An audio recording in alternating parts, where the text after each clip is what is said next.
देसेहिमसङ्खादा सियलोगं सर्वमावण्णा केचित् भुवनावण्णा केचित् चरणावण्णा विच्छादं सणकसायजोगजुदां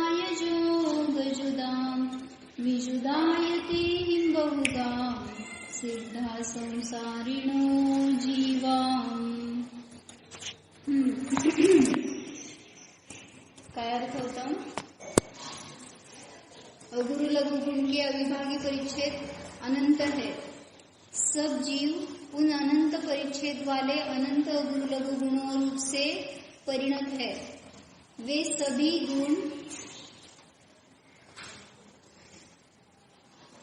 सभी जीव असंख्यात प्रदेश वाले हैं. उनमें से कुछ जीव कभी समस्त लोक में व्याप्त होते हैं और कुछ नहीं व्याप्त होते हैं. बहुत जीव तो मिथ्यादर्शन, कषाय, योग सहित संसारी है और अनेक जीव मिथ्यादर्शन, कषाय, योग रहित सिद्ध है. तर हे गाथा अशी का घेतली हे आपण बघत होतो ना.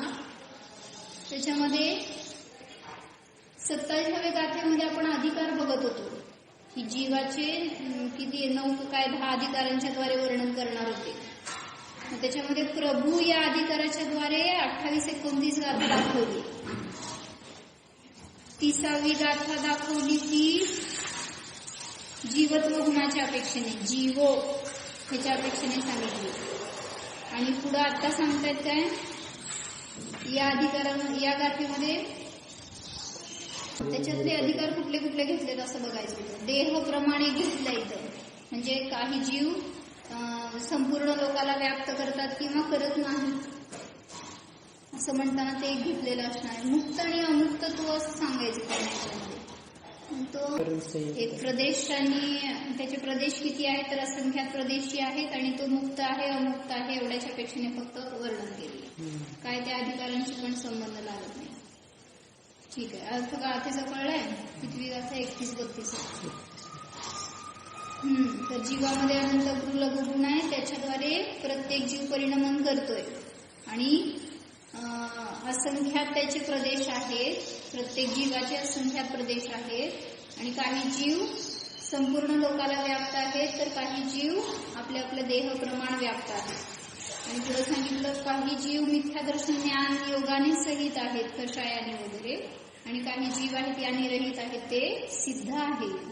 म्हणजे संसारी आणि सिद्ध असे 2 जीवराशींचं वर्णन करतात. काल मुक्चंद्राचार्यांची बघितलं होतं टीका. आज जयसेनाचार्यांची. अथ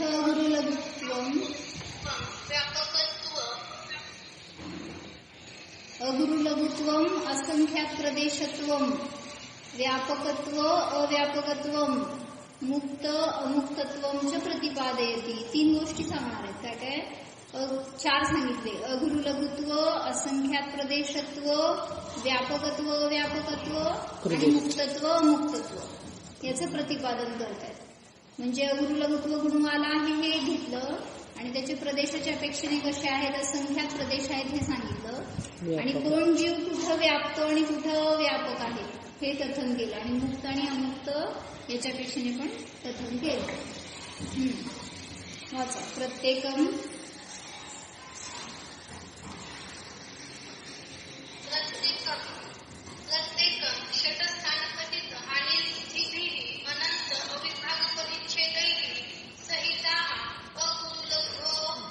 लघवः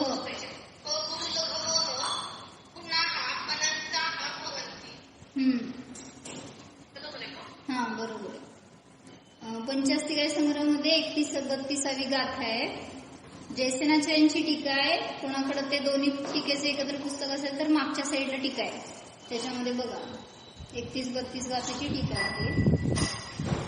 तर काय सांगितलं? प्रत्येक द्रव्य जीव म्हणायचं का?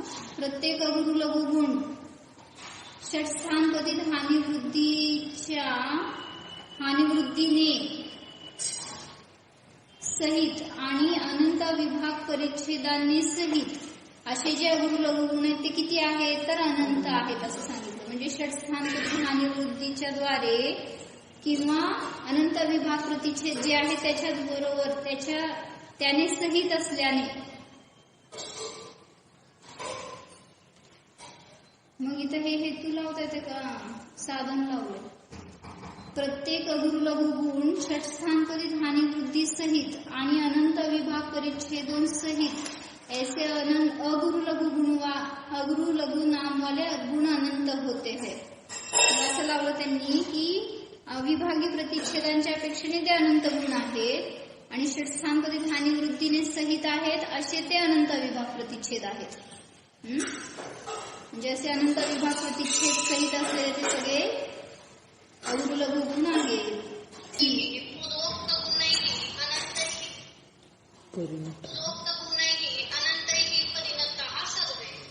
त्या पूर्वोक्त अनंत गुणांच्या द्वारे सर्व जीव परिणत आहेत. कुठल्या? अनंत अगुरु लघु गुणाच्या द्वारे प्रत्येक जीव परिणत आहे. परिणमनासाठी निमित्त कोण आहे? तर हे अनंत अगुरु लघु गुण निमित्त आहेत असं घेतलं. सर्वे म्हणजे कोण? जीवाहा इति संबंध. जीव, सर्व जीव परिणत आहेत असं सांगायचंय. कशाच्या द्वारे? अनंत अगुरु लघु गुणाच्या द्वारे. पुढं लोकाकाश प्रमित अखंड प्रदेशैहि सहितत्वात असंख्येय प्रदेशाः. लोकाकाश प्रमाण असं अखंड प्रदेशाच्या द्वारे किंवा प्रदेशाने सहित असल्यामुळे असंख्यात प्रदेशी आहेत. कोण? ते सर्व जीव. काय म्हणजे कळलं का? लोकाकाश प्रमाण असल्यामुळे असंख्यात प्रदेशी आहे असं जे म्हणलं ना, तर मला विचारायचं होतं लोकाकाश प्रमाण म्हणजे किती प्रदेश आहेत लोकाकाशाचे? असंख्यात प्रदेश आहेत. मग त्यांनी असं का म्हणलं अखंड प्रदेश म्हणून? असंख्यात प्रदेश म्हणजे भरपूर झाले ना. एक प्रदेश कुठं झालं? एक अखंडच वस्तू असते ना, त्याच्यामध्ये खंड नाही. म्हणजे जे जीवाचे प्रदेश आहेत ते असे थोडे थोडे वेगळे नाही आहे. कुठंतरी तोंडाचे प्रदेश वेगळे, हाताचे पायाचे प्रदेश वेगळे असे नाही आहेत. अखंड एकच आहे तो असा असंख्यात प्रदेशी आहे. लोकाकाश प्रमाण अखंड प्रदेशाने सहित असल्यामुळे सर्व जीव असंख्यात प्रदेशी आहेत. स्यात् कथंचित लोकपूर्ण अवस्था प्रकारेण लोकव्यापकाः अथवा सूक्ष्म एकेंद्रियापेक्षया लोकव्यापकाः. काय सांगितलं? स्यात् म्हणजे कथंचित काही जीव लोकपूर्ण अवस्था प्रकाराने लोकाला व्यापक आहेत, म्हणजे संपूर्ण लोकाला व्यापतात. अथवा सूक्ष्म एकेंद्रियांच्या अपेक्षेने लोकाला व्यापक आहेत. वेगळी अपेक्षा घेतली. काय समजलं? लोक व्यापक असं घेतलं ना त्यांनी. काय म्हटले? सौवमावण्णा, सर्व लोकाला व्याप्त करतात. काय दोन अपेक्षा समजल्या? संपूर्ण लोक कशाला? काही जीव सर्व लोकाला व्यापक. तसं नाही, सर्व व्यापकच्या अपेक्षेनेच सांगितलं. काय कळलं सांगा कोणाला? सर्व व्यापक का म्हणले? केवळ समुद्र घाताच्या वेळी सर्व व्याप असतो. बोला. तेच की लोक पूर्ण अवस्था असते तेव्हा ते सर्व लोकाला व्यापतात. आणि सूक्ष्म केंद्रीय जीवांपेक्षेने सूक्ष्म केंद्रीय जीव सगळीकडे आहेत ना व्यापून. मग फरक काय केला दोन्हीमध्ये? तर अनेक जीवाच्या अपेक्षेने सांगितलं सूक्ष्म एकेंद्रिय जीव, आणि जे एकच केवली समुद्घातामध्ये तो एकच केवली भगवंतांचा जीव सर्व लोकाला व्यापतोय हे सांगितलं. किंवा असं सांगायचं दुसऱ्या अपेक्षेने की असं कुठलंही क्षेत्र नाहीये की तिथे जीव नाहीये, त्यामुळं सर्व लोकाला व्यापतात ते जीव. मग कुठले जीव? तर सूक्ष्म एकेंद्रिय जीव नित्य व्यापतात. मग हे तर कधी आहेत कधी नाही असं म्हणलं जाईल. कोण? केवली समुद्घातातले जीव. पण सूक्ष्म एकेंद्रिय जीव तर नित्य व्यापक आहेतच. म्हणून या अपेक्षेने सुद्धा सर्व लोक जीवांनी भरलेला आहे. म्हणून आकुंचन प्रसार आहे जीवाचे सर्व. करेक्ट. हुशार काय? वा. जीवामध्ये आकुंचन प्रसरण आहे माहितीये का सगळ्यांना? तर या अपेक्षेने जीव कुठल्या शरीरात जातो त्या आकाराचा होतो. मग सांगितलं कथंचित लोकपूर्णाच्या अपेक्षेने सर्व व्यापक आहे, किंवा सूक्ष्म एकेंद्रिय जीव सगळ्या लोकात व्यापतात, त्या अपेक्षेने सर्व लोकांमध्ये जीव आहेतच असं सांगितलं. तथाच उत्तम आधारे तुलाओ सुहुमेहिम निरंतरो लोगो. काय सांगितलं? हा लोक निरंतर सूक्ष्म जीवांच्या द्वारे आणि स्थूल जीवांचा आधाररूप आहे. म्हणजे हा लोक नित्य सूक्ष्म आणि स्थूल जीवांचा आधाररूप आहे एवढं सांगायचं. म्हणजेच काय की सगळ्या जीवांनी भरलेला, सगळे प्रदेश जीवांनी भरलेले आहेत, मग ते सूक्ष्म असतील किंवा स्थूल असतील. मला सांगा, लोकाकाशामध्ये काय आपण भाग करतो ना, आपल्याकडं बोर्ड गेला आता, पेन्सिल पेन काय करतो, या लोकाकाशामध्ये सगळीकडे संपूर्ण भाग जीवांनी व्याप्त आहे म्हणून सांगितलं की नाही. तर मला विचारायचंय काय, हा जो भाग आहे ना, याला काय म्हणायचं? त्रसनाडी. तर मला विचारायचंय, सूक्ष्म आणि स्थूल जीव कुठं कुठं राहतात सांगा एवढ्यात?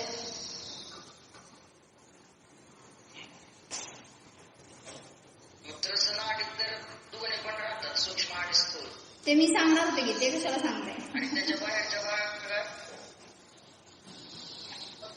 सोपं सांगायला तुम्ही, अवघड विचारले मी. त्याच्या बाहेर केवळ भगवंताचं फक्त ते हे पसरतात. अजून दुसरं सूक्ष्म आणि स्थूलच्या अपेक्षेने विचारते. एवढ्या लोकाकाशामध्ये सूक्ष्म आणि स्थूल जीव व्यापक आहेत. कुठं कुठं आहेत असं विचारलं. सूक्ष्म जीवन हा लोक निरंतर सूक्ष्म आणि स्थूल जीवांचा आधार आहे. त्यामुळं सगळीकडे सूक्ष्म आणि स्थूल जीव आहेतच.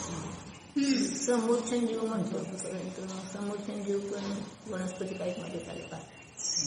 समूर्छन कशाला? पंचेंद्रिय जीव पण आहेत समूर्छन. हो ना, म्हणून म्हणतो समूर्छन जीव म्हणजे सूक्ष्म आहे. कशाला समूर्छन? महामत्स्य सूक्ष्म कुठे आहे? स्थूल आहे. स्थूल आहे सगळे स्थूल. आता ते म्हणलं ना आपण ह्याचे म्हणजे सूक्ष्म पण आहेत आणि स्थूल पण आहेत. समूर्छन मध्ये काय सूक्ष्मच असायला पाहिजे असं नाही. म्हणजे एकेंद्रियापासून पंचेंद्रियापर्यंत सगळ्यामध्ये समूर्छन जीव आहेत. पंचेंद्रिय संज्ञेपर्यंत सगळे समूर्छनच आहेत, पण पंचेंद्रिय संज्ञेमध्ये सुद्धा समूर्छन जीव येतात. मग ते आपण म्हणतो ना ह्याच्यात भरत चक्रवर्तीच्या सैन्याच्या विष्ठेमध्ये सुद्धा पंचेंद्रिय समूर्छन जीव त्रसनाडीच्या बाहेर असू शकतो का? नाही, त्रसनाडीच्या बाहेर नाहीच. पंचेंद्रिय कुठे? एकेंद्रियच आहेत. पण त्रसनाडीमध्ये त्रस जीव तिथेच राहत आहे, त्या बाहेर फक्त एकेंद्रियच आहे. फक्त सूक्ष्म आहेत का स्थूल आहेत तिथं बाहेर असलेले? फक्त एकेंद्रिय म्हटल्यानंतर पाचवी येणार किंवा एकेंद्रिय सूक्ष्म म्हणत असलं तर येईल की, तेच बघावं लागेल असं काय आपल्याला. सूक्ष्म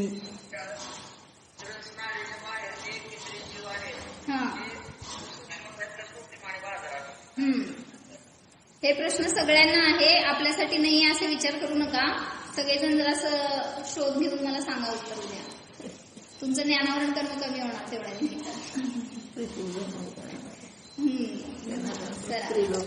काय सांगितलं? यह लोक निरंतर सूक्ष्म और स्थूल जीवों का आधार है. पुनः अपि कथम भूताः ते जीवाः. पुन्हा देखील ते जीव कसे आहेत, कशा प्रकारचे आहेत? केचिच्च केचन पुनः लोकपूर्ण अवस्थारहिताः अव्यापकाः अथवा बादरेकेंद्रियाः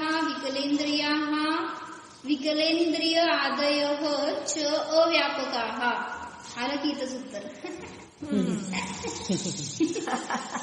कुठं जायची गरज नाही.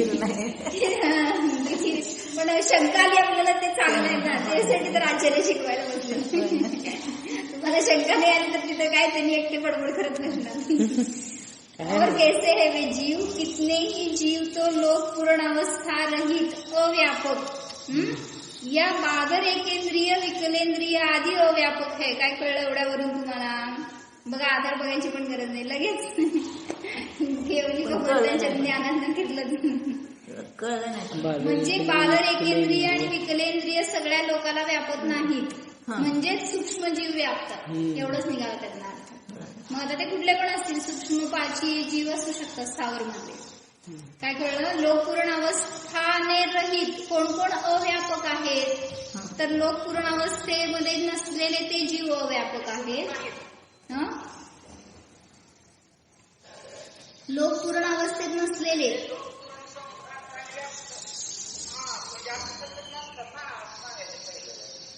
म्हणजे आपल्या सगळे जीव स्वदेह प्रमाणामध्ये असलेले ते जीव पूर्ण लोकाला व्यापत नाहीत.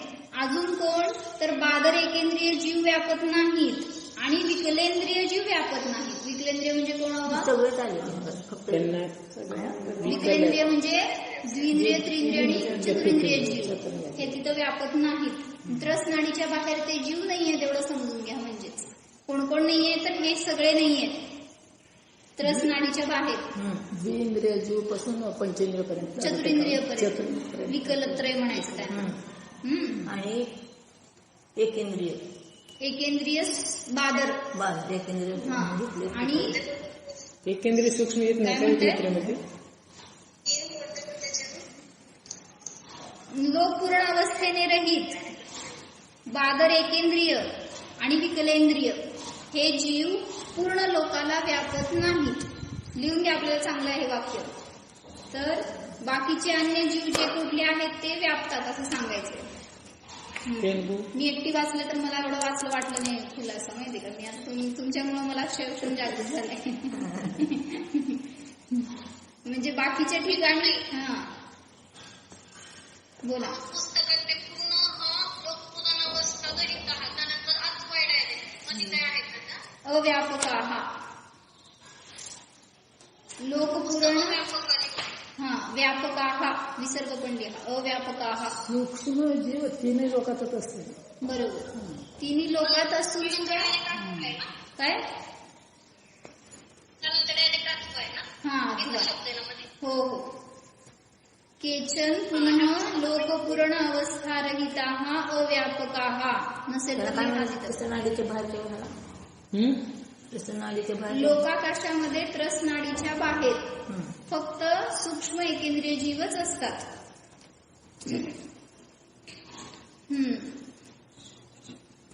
तर म्हणजे व्यापक ह्याच्या अपेक्षेने हेल्ना दाखवायचं कोण? सूक्ष्म एकेंद्रियांच्या अपेक्षेने. किंवा आता ह्याच्यावरूनच आलं होतं खरं माहिती का, मागच्या वाक्यामध्ये आलं होतं खुलासा. कथनचित लोक पूर्ण अवस्थेमध्ये लोक व्यापक आहे किंवा सूक्ष्म एकेंद्रियांच्या अपेक्षेने लोक व्यापक आहे. स्पष्ट दिलं होतं वाक्य, आपण ते वाचलं नाही नीट. म्हणजे तिथं नाही वाटलं काय असं खुलासा, पण इथं ह्याच्यावरून समजलं की व्यापक कुठल्या अपेक्षेने आहेत आणि अव्यापक कुठल्या अपेक्षेने आहेत. काय कळलं?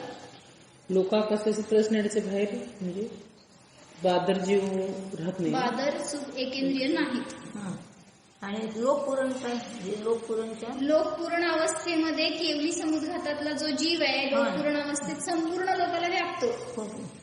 तो एक जीव आणि सूक्ष्म एकेंद्रिय जीव एवढ्या अपेक्षेने सर्व लोक जीवांनी व्यापक आहेत असं एक त्यांनी अपेक्षा घेतली. आणि अव्यापक आहे ते कुठल्या अपेक्षेने तर हे तिघांना सांगितलं त्याच्यामध्ये.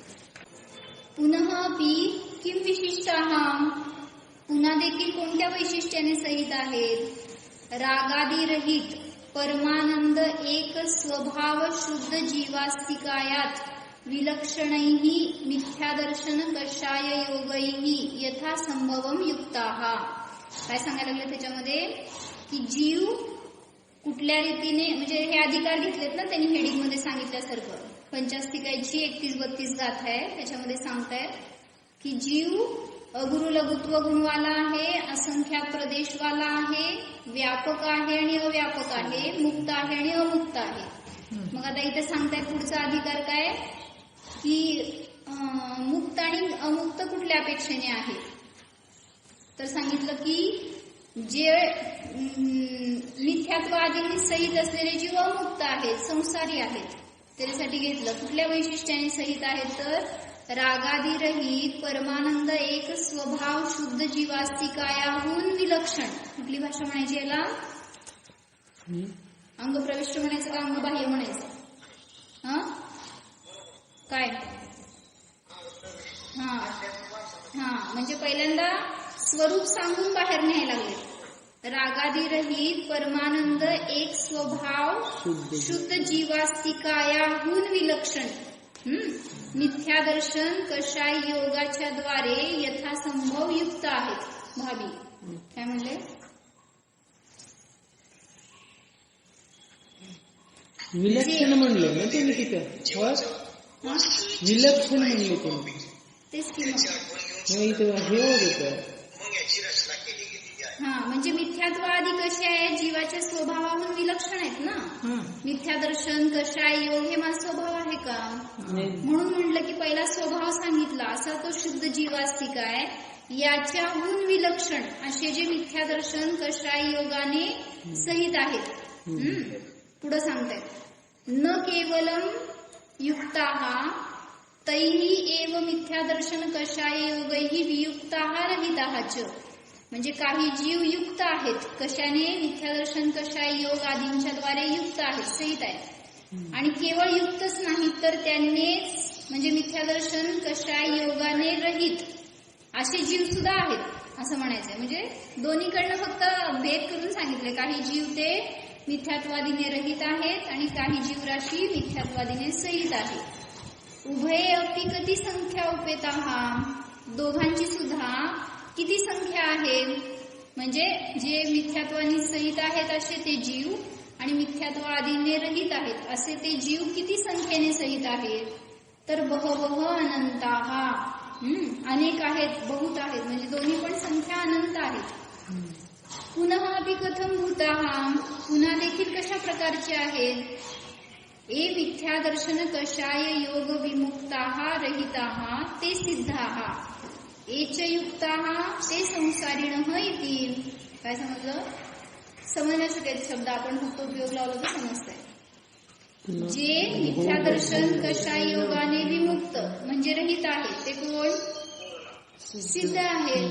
त्यांच्याकडे कुठल्या कषाय आहे, कुठला मिथ्यादर्शन आहे का योग आहे, सगळ्यांनी रहित आहेत. आणि जे त्यांनी सहित आहेत ते सगळे कोण? संसारी जीव म्हणजे आपल्यासारखे जे कोणी छद्मस्त आहेत ते सगळे या सगळ्या कषायादीने रहित सहित आहेत.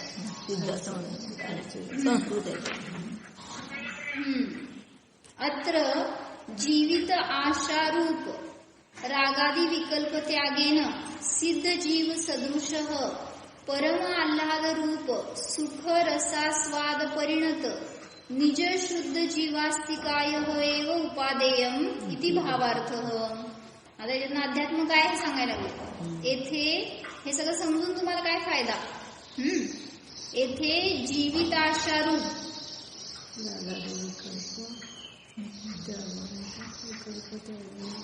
रागादी विकल्प त्यागाने, रागादी विकल्पाच्या त्यागाने सिद्ध जीवान समान म्हणजे हा मी आत्मा, सिद्ध जीवान समान परम आल्हादरूप सुख रसास्वादाने परिणत निज शुद्ध जीवास्तिकायच माझ्यासाठी उपादेय आहे असा भावार्थ आहे. काय केलं? हे सगळं सांगून दिलं, सगळ्या जीवराशीमध्ये भेद दाखवला आणि या सगळ्यातून माझ्यासाठी उपादेय काय आहे तर तो शुद्ध जीवास्तिकायच माझ्यासाठी उपादेय आहे, ज्याच्यामध्ये की हे मिथ्यात्व, रागादी, कषाय भाव वगैरे त्यांचं स्थान नाही. जसे सिद्ध भगवान आहेत त्यांनी सगळ्यांनी रहित, तसाच माझा सुद्धा सिद्धात्मा आहे आणि तो माझ्यासाठी उपादेय आहे. मग त्याला लक्ष केलं तर तशी अवस्था सहज प्रगट होते ज्याच्यामध्ये की हे मिथ्यात्वादी कषाय भाव नसणार.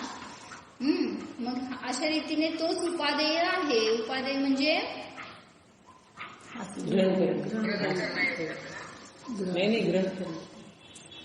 उपादेयाचे दोन अर्थ होणार, आश्रय करण्यायोग्य आणि प्रगट करण्यायोग्य. मग पर्याय घेतलं तर प्रगट करण्यायोग्य आणि द्रव्याला घेतलं तर आश्रय करण्यायोग्य. मग माझा सुखरूप जो आत्मा आहे तोच माझ्यासाठी उपादेय आहे म्हणजे तो ध्रुव आत्मा. आश्रय करण्यायोग्य तोच माझ्यासाठी उपादेय आहे असं सांगितलं. आणि हे जे वर आपण वाचलं त्याचा काय उपयोग जीवनामध्ये?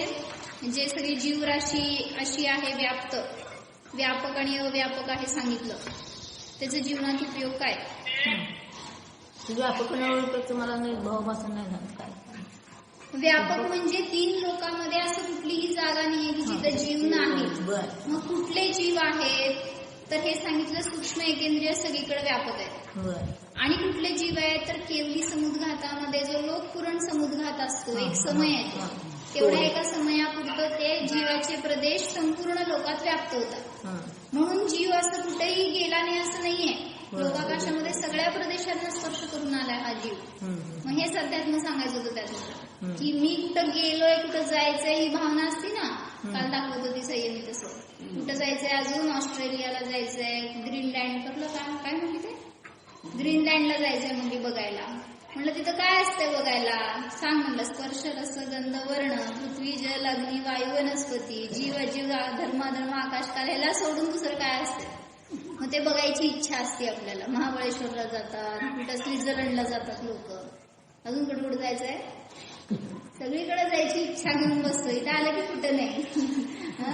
या परिसरात आलं की तसे भाव होतात. मग काय उपयोग, इथून बाहेर पडल्यावर तसेच भाव झाले तर परत संसारात गेले की संसार नको तसे भाव. म्हणूनच की एवढंच तत्वज्ञान ह्याच्यासाठी तर शिकायचं. हे सानिध्य मिळालं त्याचा खूप फायदा एवढंच करून घ्यायचा. होत नाही भाव. थोडा वेळ वाढायला काय फरक पडला. आणि ही दृढ ठेवायची संस्था आपल्याला, की आपण इथं आलोय ना हे राहिल्यावर आपल्याला. संस्कार राहिला म्हणूनच सानिध्य आवश्यक असते. सांगतात ना संगतीचा परिणाम होत असतो. फार असतो. आता त्यांना सांगा कुठं नुसतं जायचे वाचून भाव ऐकून आहे. नाही होतं. नुसतं वाचून ऐकून होत नाही. हे जे लोक हमारा वास आहे म्हणजे आपले लोक इथंच आहे ना. इथे काय संयम आला ना जीवनामध्ये, की सहज सगळे भाव संपत झालेत बरं का. इकडं फिरायचंय, हे भोगायचंय, त्याच्यासाठी थोडे थोडे संयम घ्यायचे. जेवढं संयम वाढत जाणार ना आपल्यामध्ये, ज्ञानपूर्वक ते पण उगीच विनाकारण नाही तर असं संयम करणं हे पण काय धर्म नाहीये. मग ज्ञानपूर्वक मग त्याचा त्याग सहज होत जातो. तुमच्यावर जबाबदारी पडली, समजा तुम्हाला घरदार बघायचंय, पैसा कमवायचा, सगळं तुम्हाला करायचंय. आता का कुठं जायचे फिरायचे भाव राहिले. मग संसारासाठी तर त्याग करतो आपण सगळ्या अशा भोगाचा, पण धर्मातून कळून करणारा उलट ते जास्त महत्वाचं आलं. म्हणजे जिथं आपल्याला ज्ञान झालं तिथं ते वैराग्य येतं. कारण त्याच्यामध्ये उलट जास्त हिंसा आहे, जास्त अधर्माचं पालन होणार आपल्याकडनं, धर्म सगळा नष्ट होणार. आणि जेवढं संयमात राहणार, सुखाची तुम्हाला इच्छा आहे ना, इथं राहून सुख मिळणार आहे तुम्हाला, नाही असं नाही. फक्त आपण शोधतोय बाहेर. म्हणून कुठलंही असं क्षेत्र नाहीये की तिथं तुम्ही गेला नाही. 3 लोकांमध्ये सगळ्या क्षेत्रांवर जन्म मरण करून आलोय, स्पर्श करून आलोय, पण तरी अजून फिरण्याचे भाव करतो. तर तेवढ्या निमित्तात कर्मांचा आसरव बंद होतोय. म्हणून सांगितलं की हे भाव आपले संकुचित होण्यायोग्य आपली स्थिरता करा स्वभावामध्ये. आठवण नसते किंवा केलेलं आठवण नसते. आठवण नसते म्हणून फिरायला जायचं म्हणतात. म्हणजे आव्हानं जायचं फिरायला कुठेतरी. झालं माझं सगळं झालं ना. आता कुठे जायचे भाव करू नका. मग ते इथं राहून किती चांगलं धर्म पालन होतं सांगा आपल्याला. आणि कुठं बाहेर गेलो, साधं सांगून सांगा, यात्रेला गेलो, किती धर्म होतो आणि किती अधर्म होतो. अधर्म जास्त होतो. इतके विकल्प असतात ना, कुठं थांबायचं, जेवायचं कसं, कुठं मिळवायचं, कधी निघायचं, सगळं. कधी अपेक्षा होतो असं अवक्षेपीमा होतं ना. एवढं सुद्धा ते पण पाळलं जात नाही. आणि आकुलता पण शरीराची पण आकुलता होतो तिथं ना. म्हणजे धर्म राहत नाही एवढं नाही. एकाग्र करायचं ना, जे धर्मासाठी करायला लागलाय ना, तर जिथं एक ठिकाणी राहून करणं. महाराजांनी सांगितलं, म्हणले ना आम्हा, एकदा जावा शिखरीची वंदना करून या. पण वारंवार तिथं जाण्यात काय अर्थ आहे. तुम्हाला तिथं जाऊन जी भावासना करायची इथं बसून करू शकतो आपण. आपल्याला पण आता नाही एवढे भाव की आपल्याला शिखरी. म्हणजे एकदा दर्शन करून या म्हणून सांगितलं की महाराजांनी पण वारंवार आता ते लोक 108 वेळा कर, कुठं ते एवढ्या वेळा झाले मोजत बस, काय तिथं त्याच्यात अर्थ आहे. म्हणजे आपली शक्ती आहे ना, उलट त्या यात्रेत त्या शारीरिक शक्ती घालवण्यापेक्षा उलट इकडं लावा ना ती शक्ती. मग ते माउंट आबूमध्ये तर काय तिथे सनसेट बघायचे, किती उंच जायचे, बिनकामीचं तगडं थोडं. माउंट आबूला गेले होते ना, मंदिरात बसले, बागेले सनसेटला गेले म्हणलं सगळं. म्हणलं काय बघायची तिथे, सूर्य तरी दिसते म्हणून, तगडं थोडं. मग शिकलेली कसं पळतेस, दुखलं तर मी तसंच जातेस म्हणून. तिथे एक श्रद्धा आस्था स्थानायला दुखले तर मी मर्दी सुख आणि जावं म्हणून असं वाटतं. तेच की तिथं जावं वाटतंय ना, तर तेच सांगायला आपले भाव असे संकुचित करा ना, की आपल्याला इथं राहून धर्म मिळतोय ना, तर धर्मच करायचं. तिथं जाऊन तर काय करणार आहे तुम्ही, उलट कमी कमी कमी धर्म होणार तुमच्याकडनं तिथं. कारण आकुलता जास्त असते, थकवा जास्त झालेला थकवा जास्त होते. आणि आपल्याला आत्मचिंतन पण होत नाही, स्वाध्याय होत नाही, सगळंच गौण होते तिथे. फक्त बघण्याचे डोळा चक्षुरेंद्रिय विषयातच सगळं तिथे. म्हणून कुठं जाण्याची इच्छा नको, नाहीतर जायचे भाव केले ना की पर्याय सोडून जातो, किडा मुंगी आलंच नाही. म्हणजे कुठं जाण्याचे भाव केलं तर उलट हे असं मिथ्यात्व घेऊन जाणार मग मरून तिथपर्यंत. मग असले भाव पण नको कुठं जायचे आपल्याला वगैरे. जशी योग्यता जेव्हा असेल तेव्हा आता इथं- त्याच्यातून सिद्ध बनण्याचा उपाय दाखवायलेत आपल्याला. सगळीकडे जाऊन आलोय आता, फक्त आत जायचं राहिलंय. आतच गेलो नाही, आत राहिलो नाही, तेवढं करा. सगळ्यात भरपूर सुंदर क्षेत्र आहे गोष्ट आपल्याला म्हणजे आत तर बघितली फिरायचं. मी. तेव्हा असंख्यात प्रदेशामध्ये रमा म्हणजे बाहेरची इच्छा संपून जाईल.